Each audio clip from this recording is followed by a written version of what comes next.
Bonjour les ABCistes. Eh bien, bonne année à tous, une bonne année 2024, une bonne santé surtout. Je vous présente Mélissa aujourd'hui. Mélissa qui avait 28 ans quand l'AVC a bousculé sa vie. Donc c'était en 2022, c'est assez récent. Et c'était une jeune femme qui était très active, sportive et voilà, qui pétait le feu quoi. Donc, bonne écoute à tous et surtout n'oubliez pas de liker la vidéo si jamais le cœur vous en dit. À tout de suite.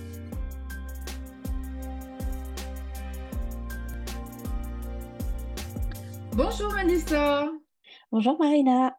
je suis heureuse de t'accueillir sur la chaîne AVCiste et Merci pour l'accueil. je t'en prie et surtout bonne année puisque nous sommes le 1er janvier aujourd'hui. C'est ça, merci beaucoup. Bonne année à toi aussi. Merci beaucoup. Donc, nous sommes aujourd'hui en train de commencer à discuter parce que j'avais à cœur de te faire parler sur ma chaîne parce que tu fais partie des personnes qui ont eu un AVC Oui, et qui ont des séquelles invisibles. c'est ça. Et c'est d'autant plus difficile, je pense, à gérer dans ton quotidien et aux yeux de la société, c'est beaucoup moins facile de faire comprendre qu'on a des handicaps quand ils ne se voient pas. C'est ça exactement. Voilà. Donc avant de discuter de tout ça, j'aimerais en préambule que tu me dises quand est-ce qu'est arrivé ton AVC, quel âge tu avais, et pour situer un peu, est-ce que c'était dans ton quotidien ou est-ce que tu étais au travail? Donc, Ok, je te laisse commencer. ça marche. J'ai fait un AVC le 8 avril 2022. Donc ça fait très peu de temps, un peu moins de 2 ans, et j'avais 28 ans. D'accord. J'avais une vie très active, hein. Je faisais plein de choses dans ma vie. Et ma particularité, c'est que c'était pas cause de prédisposition, mais c'était suite à une manipulation d'ostéo. Donc à la base, j'avais un torticolis, donc j'avais l'habitude de l'avoir parce que j'étais une grande stressée. Et je suis partie voir l'ostéo et qui m'a provoqué du coup un AVC au niveau des cervicales. Donc petite D'accord. particularité, enfin c'était un AVC hémorragique, mais qui a été une très petite hémorragie, donc qui s'est arrêtée toute seule. D'accord. Et c'était la Voilà. première fois que cet ostéopathe te manipulait ou c'était arrivé? C'était la deuxième manipulation. J'en avais une la semaine d'avant qui s'était très bien passée. Et là, normalement, c'était juste la révision, je dirais, donc pour rétablir ce qui restait d'un petit peu coincé. Et voilà, ça n'a pas fonctionné. Donc, quand tu es ressortie de ce cabinet, quels ont Oui. été tes symptômes ou qu'est-ce que tu as ressenti ou... J'ai pas eu besoin de sortir pour ressentir les premiers symptômes, mais comme j'étais très sportive, donc je connaissais très bien mon corps et en me relevant parce que la séance est allongée forcément, Oui, juste en étant assise, j'ai senti tout de suite des fourmillements dans le bras, un petit peu dans la jambe, mais du que ça arrivait vu qu'il touchait une partie qui est très très innervée, donc ça arrivait d'avoir des petits fourmillements, mais au bout d'une heure ça partait.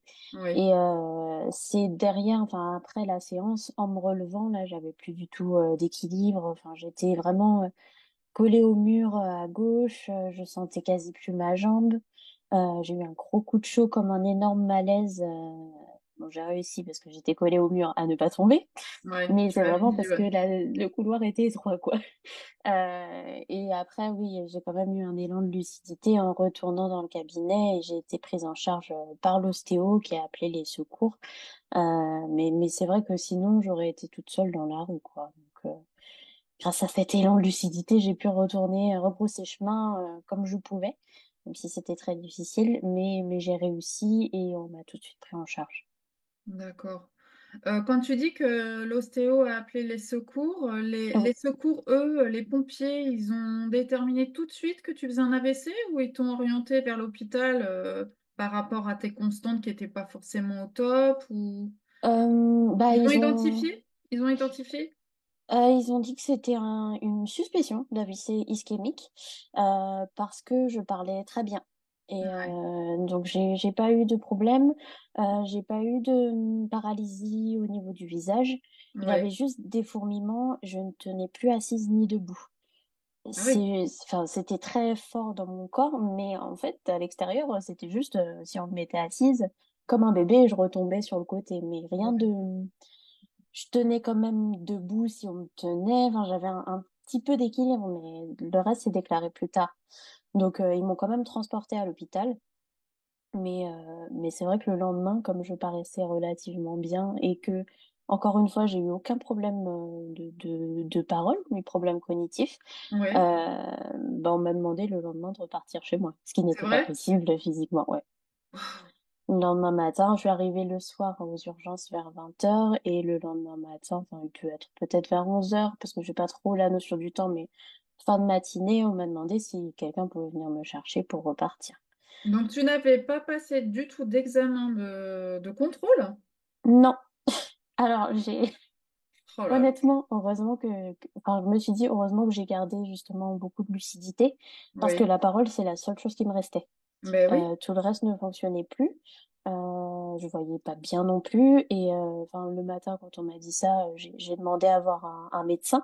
Je oui, savais pas lequel, mais un médecin qui pouvait venir voir. Donc, on me fait les tests physiques oui, typiques, hein, les mains devant, les bien tests sûr. de Hmm. motricité. Ils ont vu que ça fonctionnait pas, mais je suis arrivée un vendredi. J'ai fait une IRM où on n'a pas vu l'AVC parce qu'il était trop bas. Et, D'accord. euh, et le lundi seulement, on m'a fait un angioscan, un scanner, là où effectivement ça a été révélé. Donc, j'ai eu 3 jours, 3 jours de flou. Et j'étais quand même en neurologie, mais 3 jours sans savoir du tout ce qui se passait, ce que j'avais, ni la gravité que ça pouvait avoir. D'accord. Donc, après ces 3 jours au service de neuro, on t'a Oui. demandé de rentrer chez toi? Non, après, bah, je voyais plus. Enfin, je voyais plus. Je voyais Oui. des silhouettes seulement. J'étais incapable de distinguer des visages. J'avais énormément de vertige. Ça tournait tout le temps, vraiment tout le temps, comme si j'étais dans un manège du matin au soir. Même en dormant, ça me le faisait. Donc, ils ont bien vu que c'était pas possible. Ensuite, moi, enfin, mes vraies séquelles sont arrivées justement dans les 3 jours. Où au début, je voyais un petit peu, ensuite plus rien. Au début, j'arrivais un tout petit peu à marcher, ensuite impossible. J'étais hémiplégique Ah enfin, oui. sur le reste du petit séjour dans cet hôpital. Donc ils m'ont tout de suite, enfin ils m'ont gardé, hein. Je ne pouvais pas être autonome dans Oui, mes oui. gestes anodins, même juste boire un verre d'eau, j'y arrivais Ouais. pas. Hmm. Donc il fallait me garder. Eh bien, d'accord. Alors, qu'est-ce qui s'est passé après ces 3 jours d'hospi en neuro, c'est ça? Oui. Comment ça Bah s'est après. passé pour toi la suite? Bah ensuite, je crois que j'ai fait une semaine. Bon, comme je voyais pas et je n'avais aucune notion du temps, du jour et de la nuit, il me Ouais. semble que j'ai fait une semaine dans le Ouais. service neuro. Ouais. Le temps, voilà, de stabiliser et l'objectif en sortant de là, c'était au moins que je puisse faire 2 pas en déambulateur, mais 2 pas. Donc, enfin, ils m'ont dit que c'était possible. Moi, j'essayais de repousser au maximum parce que je sentais bien Bah que mon corps ouais. n'était pas capable. Et ensuite, on m'a transférée en SSR, donc en centre de rééducation, où j'ai fait de la rééducation intensive, mais c'était pas très loin de là où j'étais, peut-être à 20 minutes de voiture par là. Et là, j'ai commencé par contre des séances très très courtes, et puis après jusqu'à faire une journée quasi complète de rééducation de la tête aux pieds. D'accord. Et ils avaient identifié le type d'AVC? Alors moi, alors, je connaissais pas du tout les termes parce que j'étais très novice, c'était pas naturel, donc j'étais même pas du tout. avisée de ce que ça pouvait être qu'un AVC. Donc, on m'a parlé longtemps enfin, d'AVC ischémique. Sauf que moi, c'est quand j'ai vu un médecin, enfin, derrière pour avoir le compte rendu. Oui. Comme je voyais pas, en fait, j'étais toujours assistée d'une infirmière ou de quelqu'un, en fait, du corps médical, parce que j'étais incapable de comprendre, parce que c'était trop de mots. Et j'avais pas le visu enfin, on pouvait pas me montrer des images, quoi. Tu voyais plus Euh, rien je voyais flou. Et mais ça tournait en même temps. des Donc deux yeux?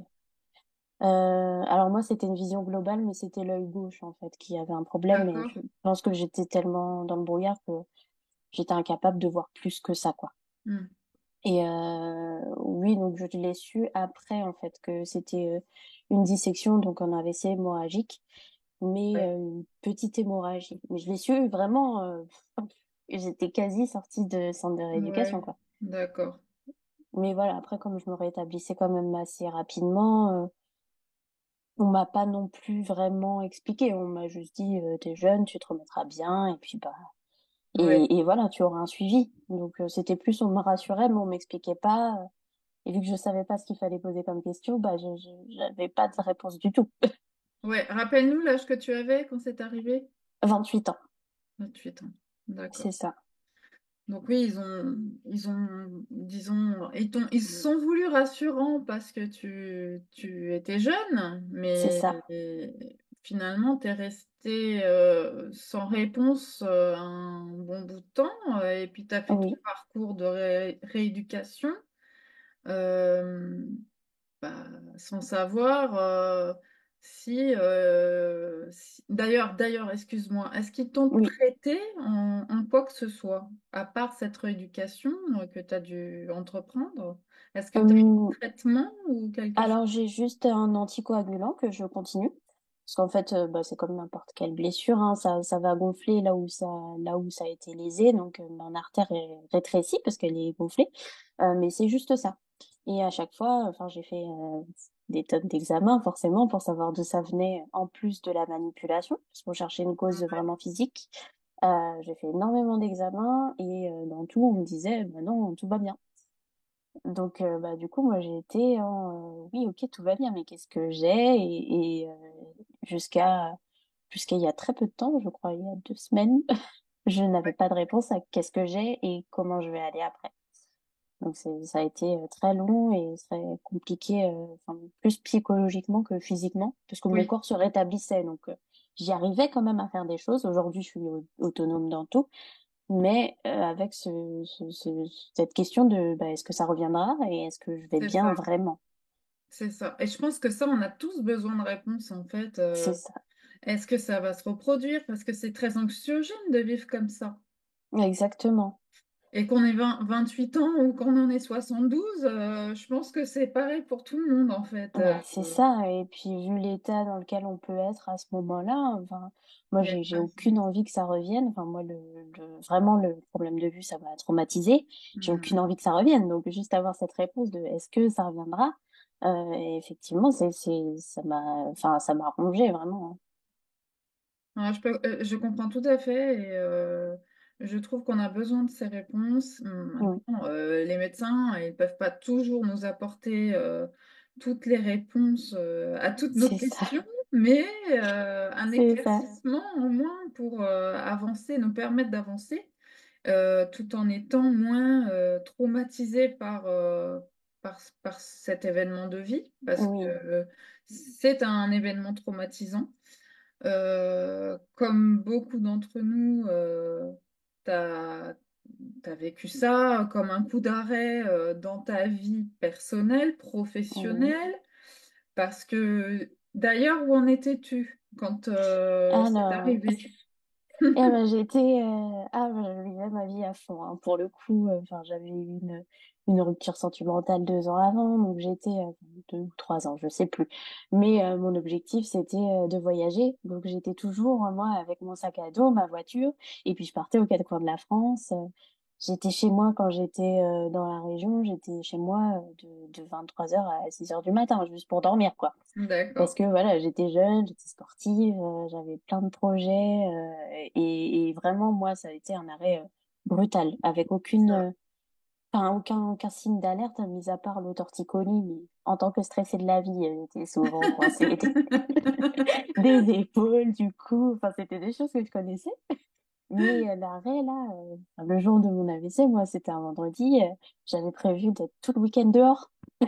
Après l'ostéo, j'avais prévu, j'allais aller voir un thé, j'allais faire une soirée, j'allais Hmm. manger, enfin, vraiment, c'était inattendu.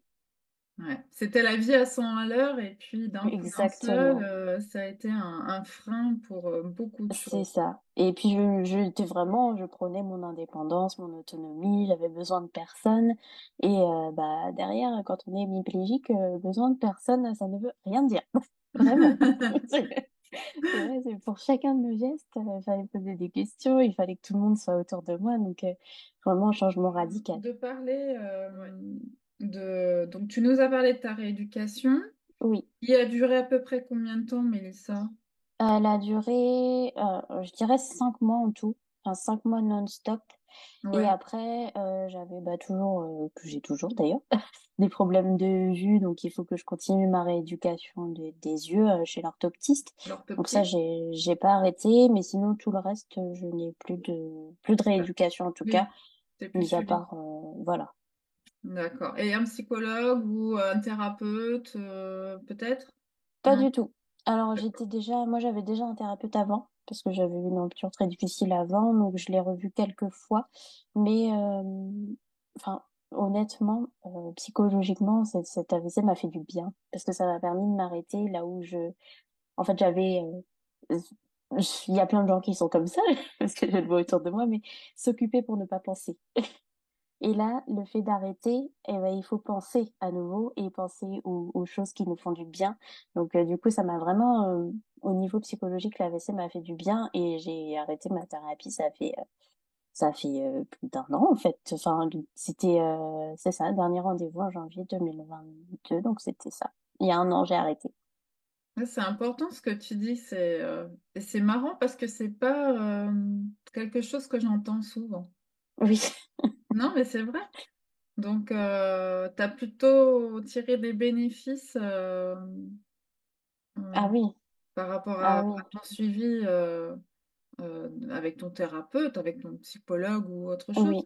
C'est important de le dire. Et donc, tu nous as dit que tu vivais à ce moment-là une déception sentimentale. Est-ce qu'on peut parler de la personne avec qui tu es actuellement? Tu peux peut-être nous dire, donc tu étais seule ou tu venais de rencontrer quelqu'un ou... Bah, je venais tout juste, un mois avant, de rencontrer quelqu'un.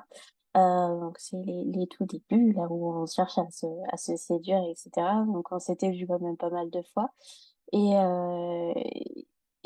bah là est venue la question du handicap, Eh oui. qui a été brutale et qui n'était pas du tout prévu. Donc il a fallu aviser, je dirais. Donc il est venu me voir quand même le premier jour. Et bah là, en fait, on est juste un légume, on est juste là, et on Mm. ne peut plus, enfin, on peut rien apporter, en tout cas, en termes de, je sais pas, on peut pas faire de sortie, on peut pas faire plein de Ouais, choses, en fait. ouais. Donc, je me suis posé la question juste avant de le voir, enfin, en étant handicapé, de comment ce sera. Et au final, ça n'a pas été une question du tout, en fait. Il a été vraiment hyper compréhensif. Ouais. Et il s'est dit, bah, advienne que pourra, j'ai rencontré une personne qui me plaît. Et justement, l'histoire, c'est de avancer ensemble, peu importe ce qui se passe. On savait pas comment j'allais me rétablir, comment j'allais être après. Ouais. Il a pris le parti de aller, on y va. Et on l'accompagne, et ça m'a été vraiment d'un énorme soutien pour me rétablir du mieux que je pouvais, pour pouvoir derrière bah, faire des petites choses. Mais des petites choses, c'était à bon niveau, quoi. Marcher, déjà, pour moi, c'était un cadeau. Et pour moi, et pour justement mon entourage, et lui y compris, parce que je me disais, c'est un truc, bah, il n'aura pas habité sur ça. Donc, j'étais vraiment ravie. Ça me motivait à faire beaucoup plus d'efforts et à me surpasser dans le rétablissement, en tout cas. Ouais, c'est une grande chance et l'amour contribue beaucoup à notre rétablissement, on va dire. Oh oui. Oui, Ouais. enfin, quand il est vrai, sincère, parce que j'ai connu aussi des gens, que je dis, dans le centre de rééducation, il y a eu beaucoup de ruptures parce que j'étais avec des Oui. personnes qui étaient pareilles, hein, enfin, le handicap, enfin, ça surprend toujours, hein. Hmm. Donc il y a eu beaucoup de ruptures, de conflits, etc. Moi, j'ai vraiment eu beaucoup de chance, ça n'a pas du tout été le cas. Après, enfin, on communiquait beaucoup parce que c'était la seule façon d'échanger, en fait, par les mots. Ouais. Donc nous, ça nous a permis vraiment de nous renforcer, de nous souder et d'avancer ensemble. Ouais. C'est quelqu'un de bien, t'es toujours avec cette personne? Oui, toujours, toujours. Ouais, c'est cool. Ouais, c'est important, très important. Et big up à eux, hein. Oh oui, À tous on ceux les qui... remercie pas assez, mais c'est vraiment, enfin, moi je le dis, c'est un métier.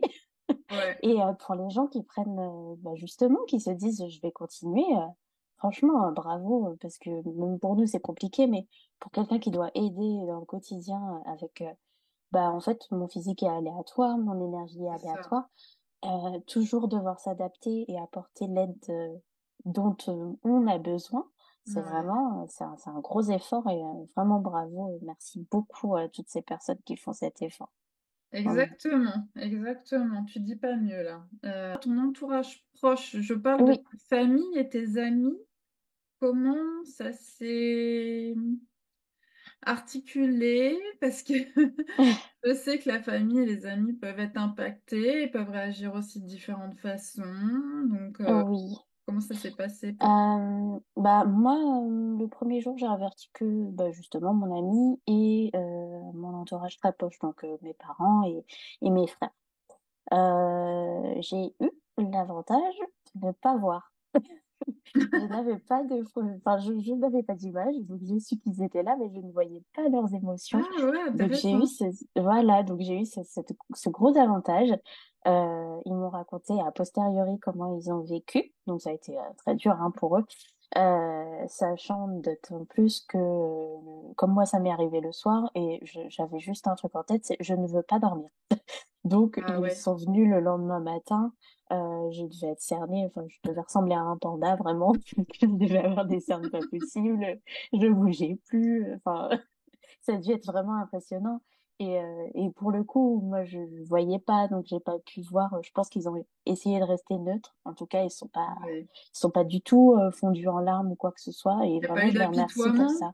Hmm, Oui, je les remercie pour ça parce qu'à ce moment-là, nous-mêmes, on sait pas où on en est. bien sûr. Moi, je savais pas si c'était grave ou pas, je savais pas si ça allait rester toute ma vie ou pas. Donc, j'étais vraiment en détresse. Et moi, j'avais juste besoin qu'ils soient là, sans forcément prononcer de mots ou quoi que ce soit. J'avais juste besoin de leur présence, en Leur fait. présence. Ouais. Exactement. Et c'est ce qu'ils ont fait. Donc, ça m'a fait du bien. Et après, ils ont aussi été, bon, moi, je suis très tête de mule, j'étais très indépendante.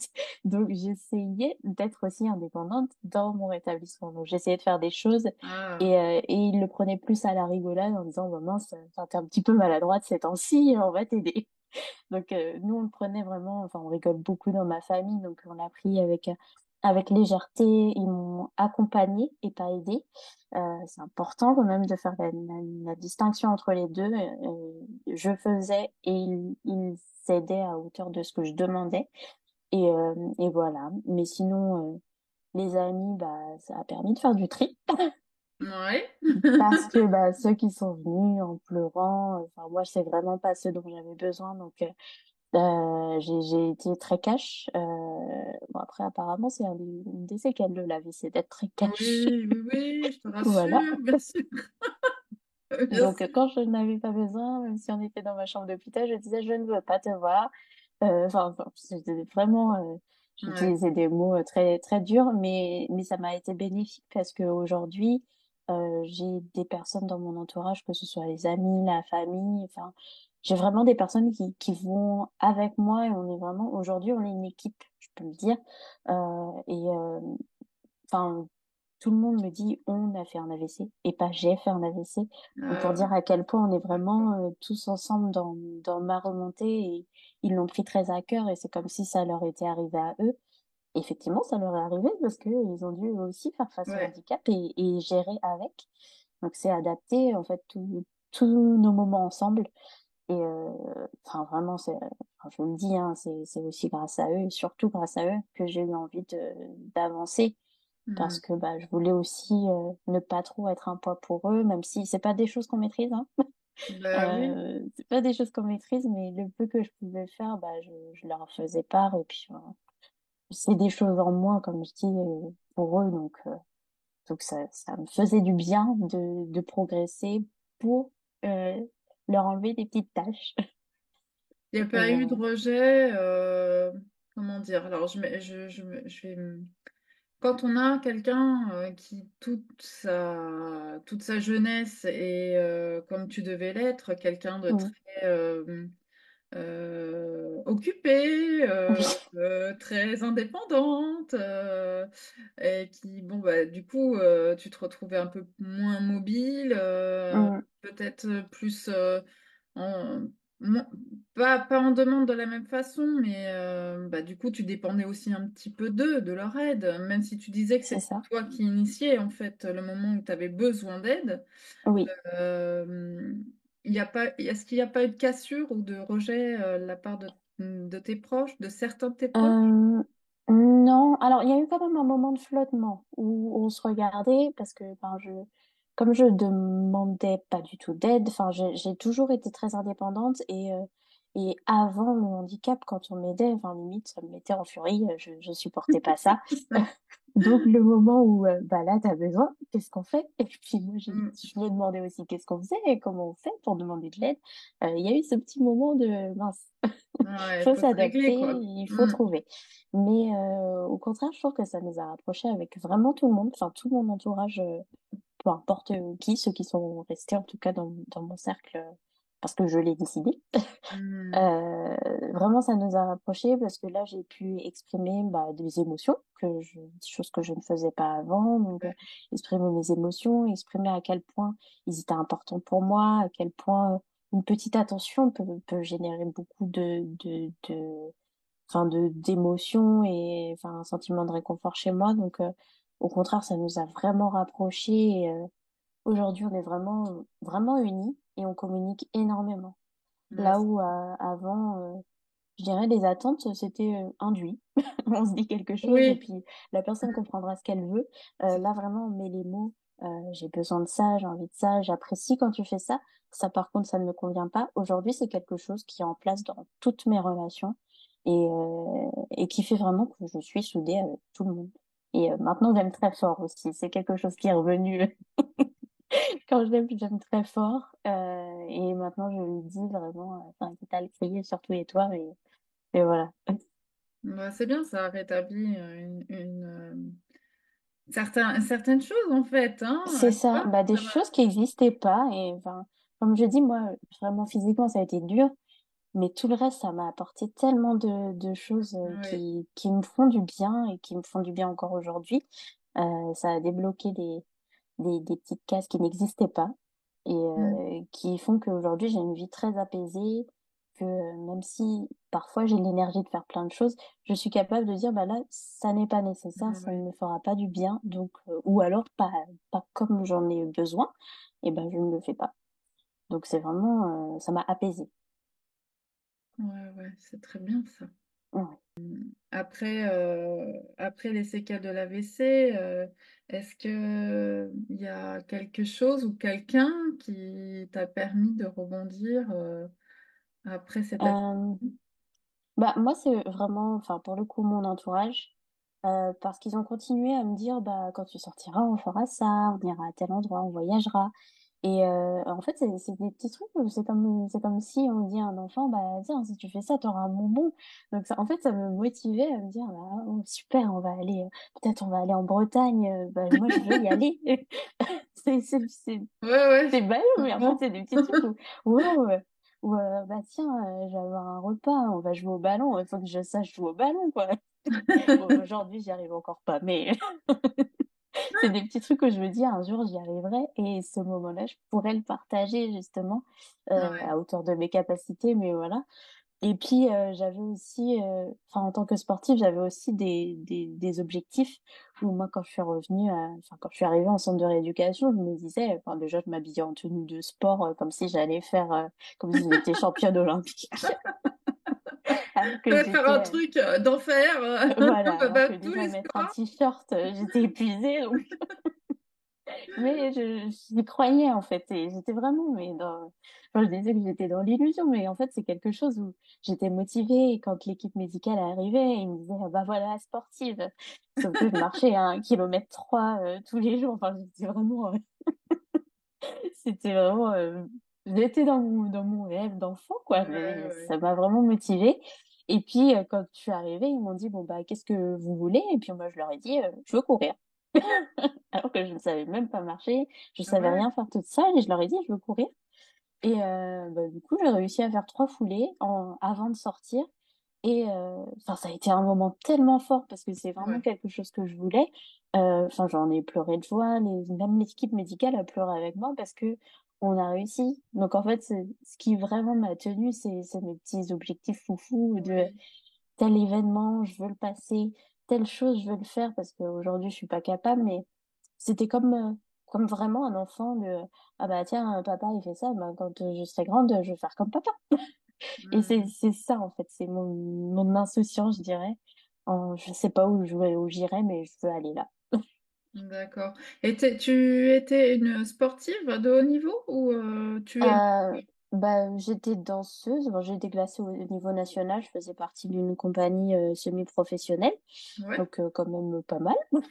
Oui. Et après, je faisais pour moi de la course à pied, un petit peu de musculation, mais vraiment, pour moi, le sport, c'était important.